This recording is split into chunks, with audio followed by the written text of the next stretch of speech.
Hello everybody, thank you very much for joining me today for another Twilight Zone video in my Twilight Zone ranking series, where I rank every single episode of the original Twilight Zone, from my least favorite to my favorite. Today I'm going to be talking about number 131 on the list, The Bard, written by Rod Serling and directed by David Butler. This is a season 4 hour-long episode, and as always, there will be episode spoilers. And right off, I realized that The Bard is not necessarily the most popular Twilight Zone episode among the community. But I have to say, while this definitely isn't a great episode by any means, it's always been kind of a guilty pleasure for me. And, while I still think it's kind of a lower-end Twilight Zone episode, it doesn't come in all the way at the bottom for me. So, to give a little bit about the plot, this man Julius, he's basically not a good writer at all.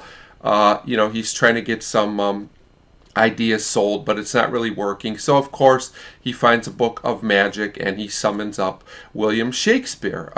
Maybe just the fact that I've always been a Shakespeare fan is kind of why I like this episode. Maybe if you're not into Shakespeare, it doesn't work as well for you. But this episode is just crazy, which is kind of another reason I like it. It's almost like Rod Serling said, let's just try everything, every idea I have, and some will probably work and some won't work, but who cares? We have an hour to fill, so let's just kind of put everything in here. So the good things about this episode: Jack Weston, while way over the top and ridiculous, is obviously having fun, and I enjoyed his performance. Shakespeare himself is played by John Williams, and the character actor, who some of you might remember from Alfred Hitchcock Presents. He's in a lot of those as well. And he's really funny in this, and he's really great. I couldn't think of a better Shakespeare if I tried.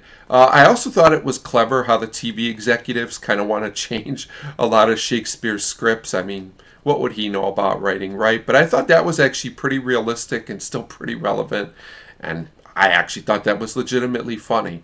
And also, partway through this episode, Burt Reynolds is in this episode. He comes in as like an actor, and he's impersonating Marlon Brando.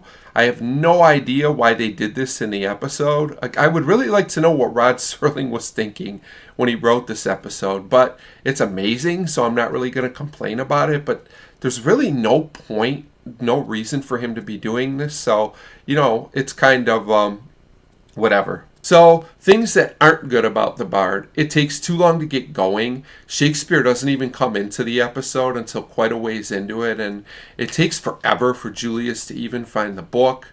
And like I said, the episode is very, very random.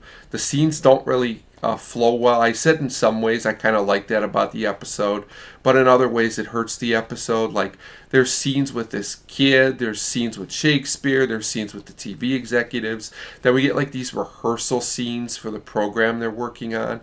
It's all over the place, and like I said, I really don't like that about the episode all that much. Also, the good and the bad, I'll put these in the same category. Jack Weston does this bizarre dance partway through the episode. Again, I don't know why it's here. I'm not sure if it's good or bad, so I guess I'll put it in the middle. So, there are a few painfully unfunny moments. As much as I thought parts of this episode were humorous, parts of it just also weren't that great. They just kind of drag on to fill the hour time slot. And, also the ending is just kind of strange, which fits with the episode where, Julius doesn't have Shakespeare anymore to help him write, so you figure that he's going to be in trouble, but then he summons like all these other historical figures. It's just completely strange, but it fits the tone of the episode, so I guess you just got to kind of go with it.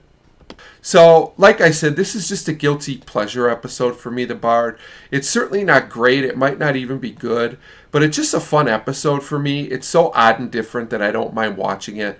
It's a nice change of pace for the Twilight Zone, and that's kind of where it ranks, where it does for me at 131. But I definitely know that some Twilight Zone fans aren't wild about this episode. So as always, feel free to leave me a comment on what you think about The Bard. And as always, thank you very much for watching.